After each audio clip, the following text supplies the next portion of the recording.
Estamos aquí con Jessica Jaramillo, presidenta de la Fundación contra la Violencia. Jessica, buenas tardes. Buenas tardes, muchas gracias por la invitación.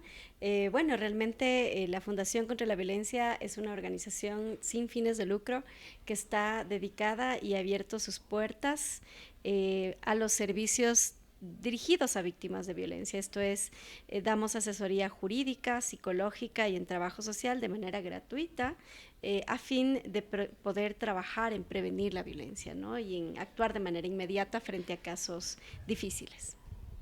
Ok, cuéntanos, ¿cómo tú podrías definir la violencia política y cuáles son las formas más comunes? Bueno, dentro de los temas de violencia, específicamente violencia política, creo que tenemos que hablar de temas que están generalizados. Violencia política en el texto, en el Código de la Democracia, se establece que son en circunstancias específicas, se habla de violencia política.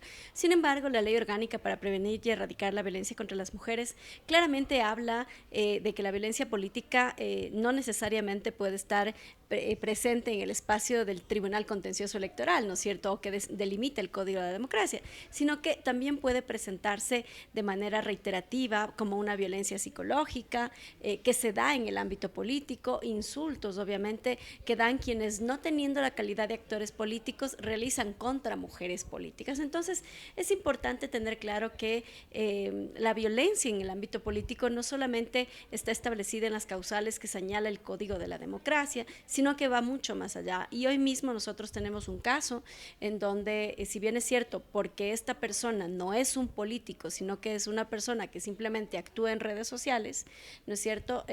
Y a través de sus redes sociales se ha dedicado a difamar, a maltratar, a hablar horrores de una mujer, sobre todo a amenazar e incluso difamar a una mujer, ¿no es cierto? Nosotros hemos iniciado procesos. El uno es violencia psicológica y el otro es un proceso de violencia por incumplimiento de medidas de protección, que si bien es cierto no está encasillado en el término de delito, porque no existe el delito de violencia política, sino sí en el ámbito psicológico, podemos decir que hemos el día de hoy logrado llevar a juicio a una persona que se refería a una mujer, primera autoridad de la nación, ¿no es cierto?, de manera burlesca, de manera amenazante, de manera humillante. Y claro, esos son casos que hoy los vemos que se dan precisamente porque para las personas es mucho más fácil coger un teléfono, una red social, un usuario de Twitter, en donde empieza a generar este tipo de contenidos que son contenidos negativos contra las mujeres, ¿no? Y obviamente desde la Fundación contra la Violencia nosotros lo que hemos hecho es ir sentando precedentes, así como en su momento Jessica Jaramillo sentó el precedente de una remoción, la primera y la única en la ciudad de Quito. En campaña electoral logramos sentar otro precedente que es la primera y única sentencia de violencia política en el ámbito de una campaña electoral. Esta sentencia, que es la 490 del 2022, ha servido de base para que otras mujeres, como por ejemplo concejalas, concejales, viceprefectas, hayan tomado la sentencia para poner sus denuncias como una referencia. Y también ha servido de mucho a Analía Ledesma, ¿no?, que ella también en su momento, con el fundamento y la jurisprudencia de la sentencia 490 de Jessica Jaramillo, pues logró también una sentencia favorable en el ámbito del Tribunal Contencioso Electoral. Entonces, digamos que esto es un tema amplio. La violencia política implica muchas cosas, implica no solamente el destruir la papeleta de una mujer, la publicidad de una mujer en campaña, sino que implica también los permanentes actos de amenaza, de odio, que se expresan a través de estas diversas formas y que muchas de las veces hay barreras invisibles, ¿no? Como, por ejemplo, las mujeres nos vetan de ciertos espacios porque no les interesa que tengamos un posicionamiento un poco más difícil, porque la sociedad tal y como está establecida nos está señalando que los hechos heroicos, ¿no es cierto?, en los varones son rescatados, son elementos positivos, pero en cambio los actos heroicos de las mujeres terminan siendo la frase de las mujeres que son problemáticas. Y eso tiene que ver precisamente con una cultura de machismo, de una cultura patriarcal y una cultura de violencia que lo que sigue haciendo es arrebatar espacios de poder y decisión a las mujeres, invisibilizarlas y mantener el statu quo de las decisiones que se toman a nivel político. Ok, ¿puedes decirnos cuáles crees que son los grupos más vulnerables en la violencia política y cómo podemos proteger sus derechos? Principalmente mujeres y también personas que pertenecen a los diferentes colectivos, ¿no? Como por ejemplo el colectivo LGBTIQ+, en donde es mucho más difícil expresar los temas de violencia, porque muchas de las veces la propia política les obliga a ocultar cuál es su condición, y adicional a eso, la propia política es mucho más dura y el electorado también es mucho más duro cuando se trata de una persona que lidera ese tipo de luchas. Yo creo que tanto las mujeres como las personas del colectivo LGBTIQ+, son precisamente las que más atacadas son dentro del espacio político y para las que más difícil es poder ascender. Ahora, también, por ejemplo, una persona que no tiene recursos económicos, es difícil ascender a un espacio de poder y decisión, porque para ir a una campaña hay que tener recursos propios o entre todos sumar recursos para poder decir, bueno, voy a competir frente a maquinarias electorales que estamos teniendo claro que son candidaturas que gastan millones y millones de dólares, que sin duda tienen un financiamiento y que ese financiamiento debe ser observado precisamente por el organismo electoral para evitar todo lo que estamos viendo en el Ecuador, ¿no? Sobre controles y falta de control, sobre todo en el ámbito, yo diría, de esto que ha permeado en el Ecuador, que es el narcotráfico. Pero incluso allí las mujeres somos objeto más fácil de la violencia política, que lamentablemente en el Ecuador se ha trasladado a una violencia sangrienta. Han matado a un candidato presidencial, han matado a alcaldes en funciones, y a mí lo que más me preocupa es la muerte, a la doble muerte, diría yo, que se da a las personas que ya no estando en este mundo se les acusa de cualquier cosa, que ya no están ellos para defenderse, ¿no? Y por otro lado le diría que incluso las mujeres ahora ya no quieren asumir el espacio político porque su familia, porque sus hijos les dicen que no, porque termina siendo ya un espacio muy riesgoso en donde se compromete la vida y se compromete sobre todo la integridad de la familia y de los hijos. Entonces, ¿qué medidas crees que podrían tomar los gobiernos para prevenir y abordar esta violencia política? Mira, hay varias cosas que hay que hacer. La primera es un paquete de reformas al Código de la Democracia, específicamente reformas que estén orientadas a incluir más a mujeres, que ya tenemos, ¿no es cierto?, el tema de binomio paritario, pero por ejemplo, ya la función ejecutiva tiene la paridad obligatoria, se hizo ante el Tribunal Contencioso Electoral, ante el CNE y luego al Tribunal Contencioso Electoral, ¿no es cierto?, que le obligó al CNE a que aplique la disposición normativa, que a veces uno no entiende por qué las autoridades, estando la norma ahí, no la quieren aplicar, ¿no? Le dan 10,000 vueltas para no aplicarla. Pero, por otro lado, tienes un presidente de la función de transparencia y control social, que es el Contralor General del Estado, un vicepresidente de la misma función, que son varones, y que no quieren asumir una cuestión de paridad. Lo que dicen es, sí, bueno, la paridad, pero más adelante, a mí me toca ahorita. Entonces es como un hecho que uno dice, ¿por qué se resisten tanto a abrir esos espacios a las mujeres para que puedan tener decisión? Y sobre todo, y esto lo ha dicho en varias declaraciones a través de varios y diversos organismos internacionales, sobre la necesidad de la paridad y la igualdad de las mujeres, tanto en el ámbito privado como en el ámbito político, como en el ámbito público. Se suele confundir el ámbito público con el político, porque pensamos que la paridad solo es para elecciones y no para los funcionarios que hacen parte de funciones o de cuerpos colegiados. Por eso es que lamentablemente esa mala práctica y el mal entendimiento de estas normativas es que nos tienen, por ejemplo, un Tribunal Contencioso Electoral que tiene una mujer. Tenemos funciones como la función de transparencia y control social, que el Contralor no quiere permitir que vaya una mujer como vicepresidenta, o peor aún, que vaya como presidenta de la función de transparencia y control social.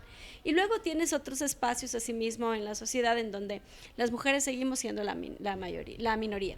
Y lamentablemente sí somos una mayoría de más del 50% a la hora de votar, ¿no? Y seguimos siendo una minoría a la hora de presupuestar. El día de hoy nos decían que el presupuesto para el combate a la violencia de género en el ámbito estatal se ha reducido.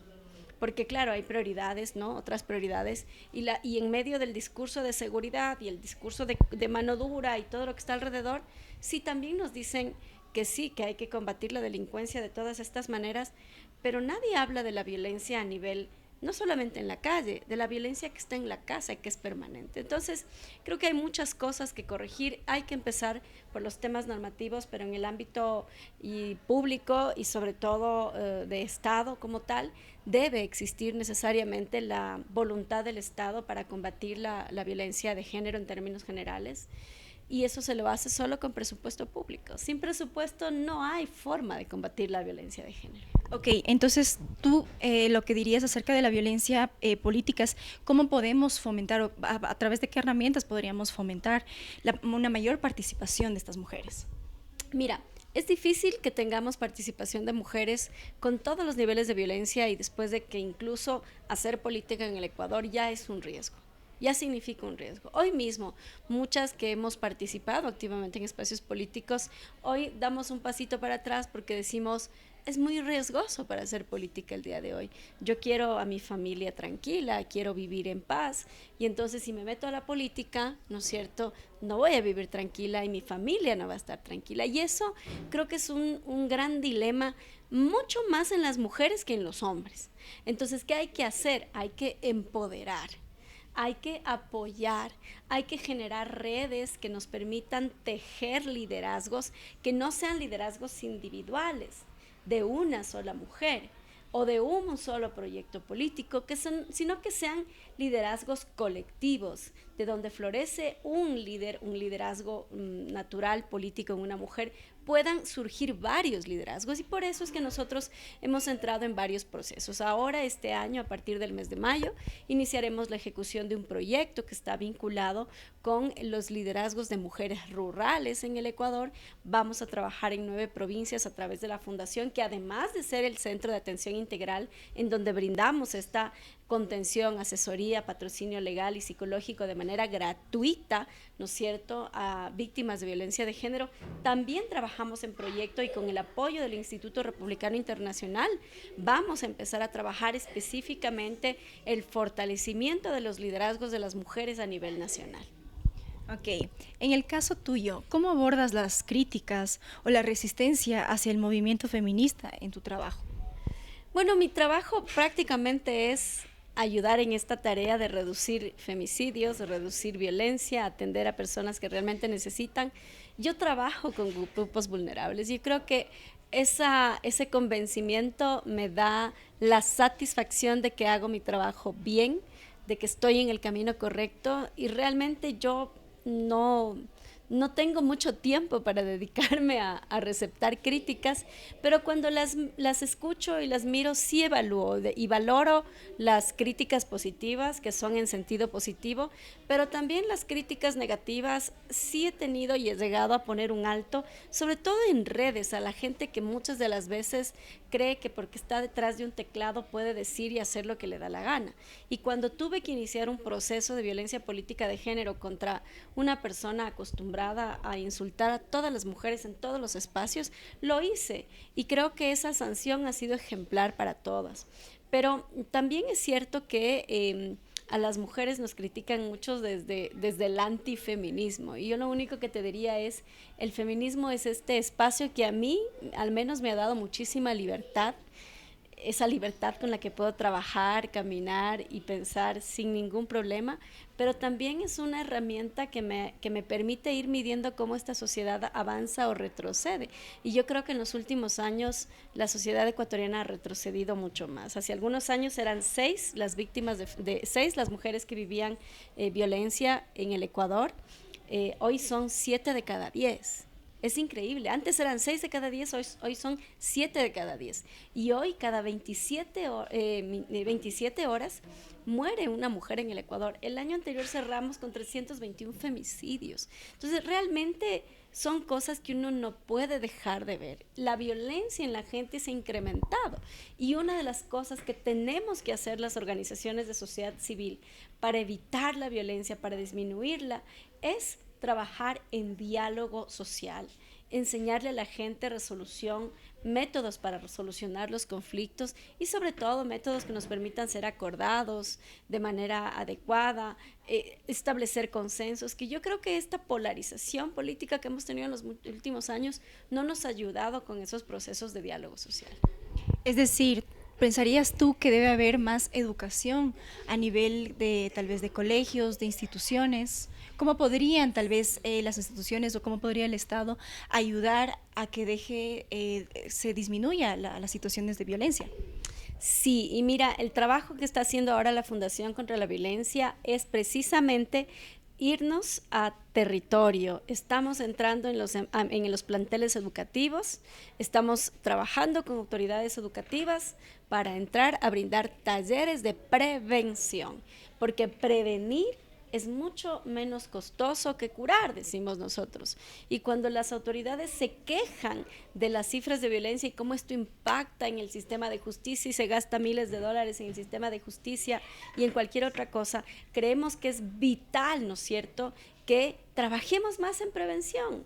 Incluso es beneficioso para el Estado, es beneficioso para la empresa privada, y en ese sentido nosotros lo que hemos hecho es, con muchos planteles educativos, estamos entrando a dar charlas de prevención, charlas de sensibilización, a enseñarles a los jóvenes cómo, por ejemplo, tienen que reconocer esas banderas rojas, cómo levantarlas, a dónde acudir, qué hacer, con quién hablar y cómo tejer redes alrededor de las personas que están viviendo violencia en este momento. Y una última pregunta, Jessica. ¿Puedes decirnos cuál ha sido tu logro más importante como activista política? El único logro más importante, bueno, son varios. Mira, yo te voy a decir las lecciones de mi vida que tengo. Yo lo que lo he logrado con mucho trabajo honesto. Lo que más me llena es haber logrado precedentes históricos en esta ciudad y en este país. El haber logrado y liderado la remoción de un alcalde con muchos problemas de corrupción y haberlo logrado desde las mujeres, para mí es un hecho que a mí me llena de orgullo, que lamentablemente por el poder político que tiene este personaje, a mí me ha impedido seguir en el espacio político, pero ese es el costo que he tenido que pagar. Y estoy muy bien haciendo mi trabajo en el ámbito al que yo pertenezco, que es la sociedad civil. Para mí, haber ejercido un derecho de participación ciudadana y haber representado a mi ciudad ha sido una de las cosas más bonitas que me ha tocado. Pero también me siento muy orgullosa de haber sentado el precedente de violencia política en la sentencia 490 del TCE, y me siento orgullosísima de haber sido uno de los testimonios que le ayudó al informe Sombra del año 2016 que se presentó ante el Comité de Derechos Humanos de Naciones Unidas, que en este país logró la despenalización del aborto, y que mi testimonio haya sido parte de ese informe que fue recogido por la Corte Constitucional, a mí me llena de orgullo. Te agradezco mucho, Jessica, por la entrevista. Gracias por estar aquí.